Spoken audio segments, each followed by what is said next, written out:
जो तैल संकट देखा देछि सारा विश्व रे भारत रे मध्य भारत सब बड़ आबादी देश ताकू ओडिशा से परिप्रेक्षी मध्य जो भाई आपको रक्षा पाए एथरू आम मुकुलिबाई आर समाधान बाट जे आम समस्ते मित भीतर कथा समस्त कहुई कम रु कम सरकारी स्तर में तेल कम खर्च हम ताकू नहीं एसओपी जारी हो सारी मार्गदर्शिका जारी हो सारी एवं एपट रहा कौन सी गाड़ी बस को बस ऑनरेशन ट्रक ऑनरेशन समस्त डाकरी आम कथा हो सारी एवं चीफ सेक्रेटरी डाक कथा हो सारी आईओसी तार चीफ जनरल मैनेजर तार नोडाल अफसर अच्छा सब आईओसी बीपीसी एचपीसी जैसे प्राइवेट समस्त डाक जे किए आउ जमीक स्कारसीट देखादेवनी एवं गोटे व्हाट्सएप ग्रुप भी कराई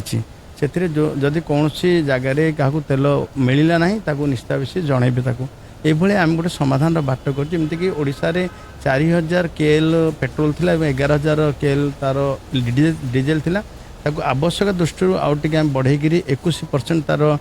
डीजेल रे पेट्रोल रे बढ़ेचु एवं 22% ताकू डीजेल रे मध्य बढ़ी एवं जेते जेते आमे अधिक जमी तेल खर्च कमापे आमे मोर अनुरोध आपण जरिया समस्त रहिबो कौन असुविधा हेब नहीं आम तेल मिलूची एवं अन्य देश तुलना देखा आम देश में स्थितावस्था को टिके जेन कारण गोटे रखा माननीय प्रधानमंत्री नरेंद्र मोदी नेतृत्व कारण एवं माननीय मुख्यमंत्री मोहन चरण माझी नेतृत्व कारण जमी लोक किसी असुविधा हेनी तार व्यवस्था कर